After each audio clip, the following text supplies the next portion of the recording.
Hey guys, Laura Longo here. How's everybody doing today?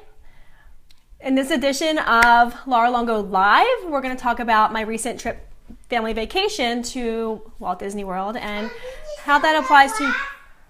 Your what? Your glass? Yeah. I don't know what you're talking about. Oh yeah, I cleaned it up.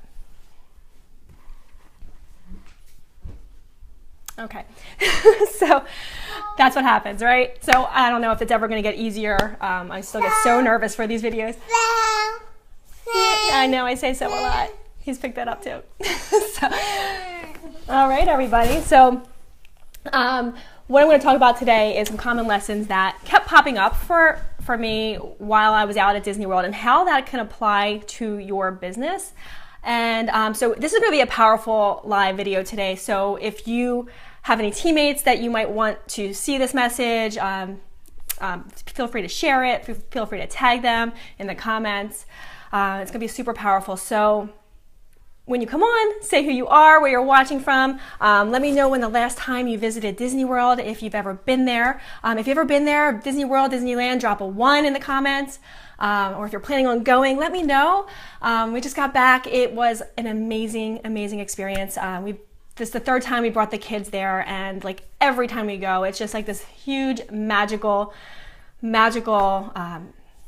place to be. It's just a really incredible experience. So, but when you're out there and you're going through, like what we go through as network marketers, we're going through like this constant personal growth. We're constantly developing, doing self-development, and I like to call it self-empowerment. And a lot of the lessons that you learn out there, they just keep popping up. They're very prevalent in a lot of the movies, the books, the messages that Disney puts out are very parallel. They run parallel to a lot of the lessons that we're learning in this self-development. And in actuality, when I look back as a child, I think of, a lot of the morals that I learned and a lot of the integrity, a lot of it came from messages that I read in Disney books growing up. So, it's been a really powerful part of my life, and I'm sure many of our lives just, basically forever. And what are some of those lessons? Sometimes the easiest path isn't the right path, right? Just believe in yourself. Learn from past mistakes, learn from the past. How about let it go? How many have listened to this song 5,465 times? If you listen to the words of the song, it's loaded with messages that you can easily apply to your life and your business, okay? And these are all amazing, and you could probably do a Facebook Live analyzing each one of these. But today, what I really want to focus on is Walt Disney himself, his experiences. So how many of you out there how many of you knew that Walt Disney was considered to be a failure before he created this empire? If you knew that already, just drop a 2 in the comments below. He was actually rejected 300 plus times by bankers who thought his ideas were absurd. I mean, think of it though. I mean, he's going and he's pitching a talking mouse and Goofy, right? But what did Walt Disney have? What did he have? He had faith. He had belief. Okay, he had enthusiasm, passion. Everyone thought he had lost his mind. So Walt Disney fails in a few different businesses, and in fact, prior to even being rejected 300 plus times by these banks, he was fired. He was fired by a newspaper. Does anybody here know why? Why was Walt Disney fired from a newspaper? Does anybody know? I'm curious. If you do know, just shout it in the comments. There's a little bit of a lag here, so I don't know that I'll see it right away, but yeah, so why was Walt Disney fired from his job at a newspaper? Can you even imagine? Lack of creativity. Lack of creativity. So if that doesn't tell you that one of the world's biggest creative geniuses to ever live was fired for lack of creativity, if that doesn't show you to not put a whole lot of stock in what other people think of you, then I don't know what else possibly could, right? So what's funny and what's ironic about this is actually in 1996 when Disney acquired ABC, it actually inherited the newspaper that Walt Disney was fired from way back when. So it was kind of ironic there. So again, what did Walt Disney have? Unshakable persistence, unwavering belief, and a crystal clear vision. And it was a vision that back then only he could see, right?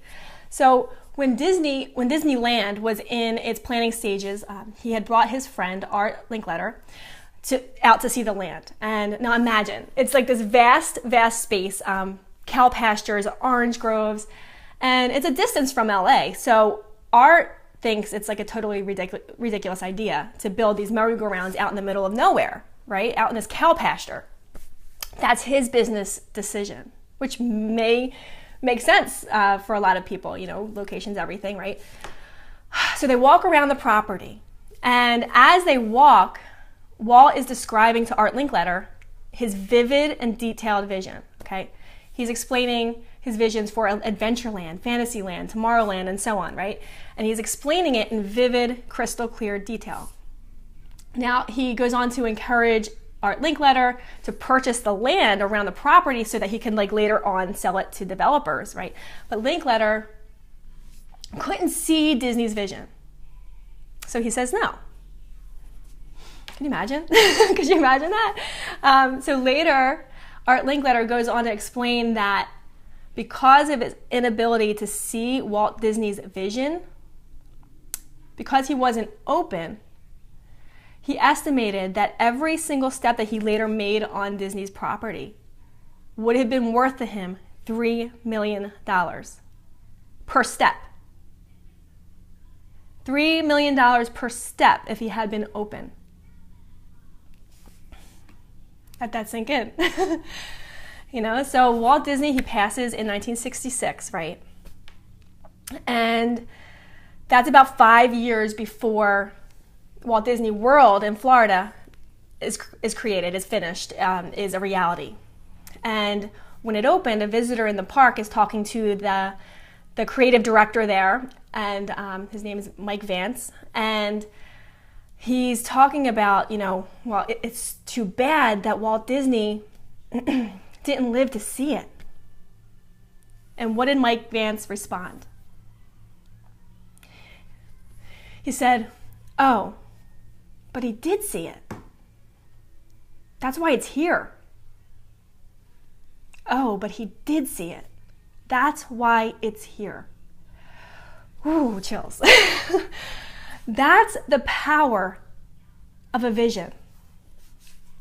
That's the power that we have when we create a vision. So what are the key lessons that we can take away from Walt Disney and his massive, massive empire? Number one, the importance, the power of a crystal clear vision. What do you want? What is it that you want? Crystal clear. The importance of visualizing that. Whether it's your life, your business, your sport, visualizing that, right? To think the thoughts, to feel the feelings, to feel it. What it's going to feel like when that comes to fruition. Feel that. This actually goes hand in hand this really nicely with the latest blog I put out on my blog. It's about vision. So if you want to check that out, you can check that out at lauralongo.com/blog if you'd like. What is the second key component of this? Key lesson. That rejection and failure is part of the process. It's part of success. So embrace it. Are you willing to fight for it? Are you willing to do whatever it takes to make your vision a reality? Simon Sinek says, don't quit. Never give up trying to build the world that only you can see, even if others can't see it. Listen to your drum and your drum only. Gosh, can you imagine? Can you imagine if Disney had listened to the critics? What if he had been so depressed or so disheartened after the 10th no, after the 100th no, after the 250th no? What if he just gave up? After 300 no's, what if he just gave up? Can you imagine the perseverance that was required to keep moving forward when everyone thought he was nuts? Gosh, there'd be no Disney World.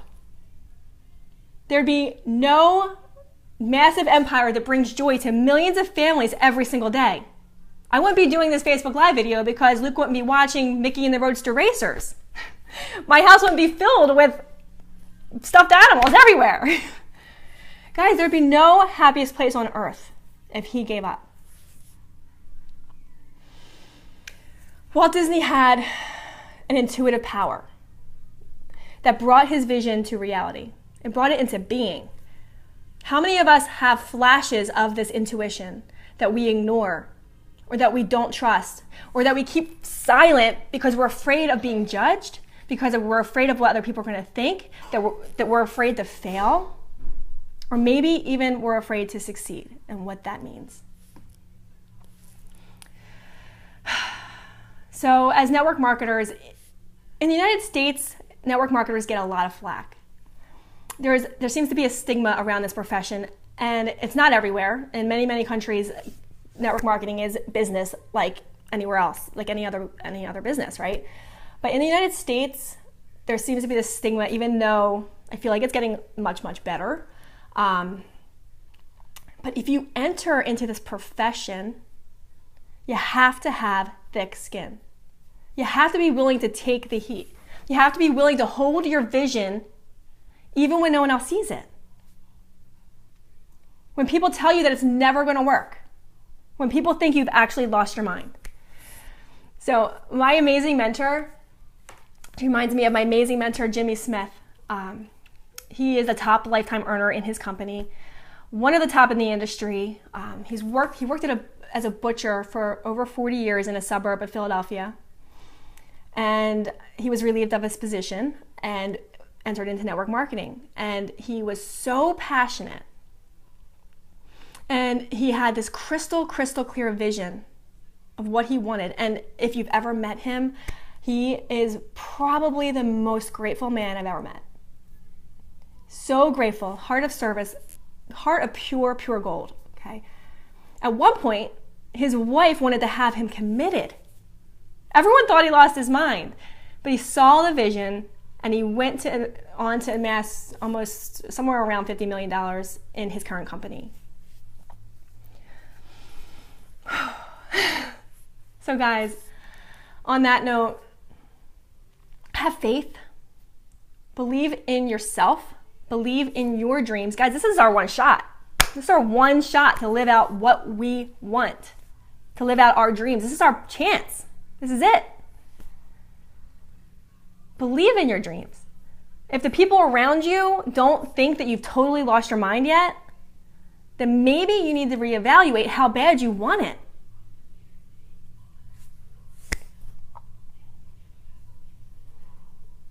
If you love this message, share it, tag a teammate. If you like this kind of content, I have a ton of free training over at my blog, lauralongo.com. You get free access to trainings just like this. So I'm going to end with a quote by Walt Disney that I had recently posted on my Facebook wall earlier today. If you'd like to check that out, you can scroll on back after this is over. But it says, all of the adversity I've had in my life, all the troubles and the obstacles have strengthened me. You may not realize it when it happens, but a kick in the teeth might be the best thing in the world for you. Has anyone ever felt that way? Have a magical day, loves.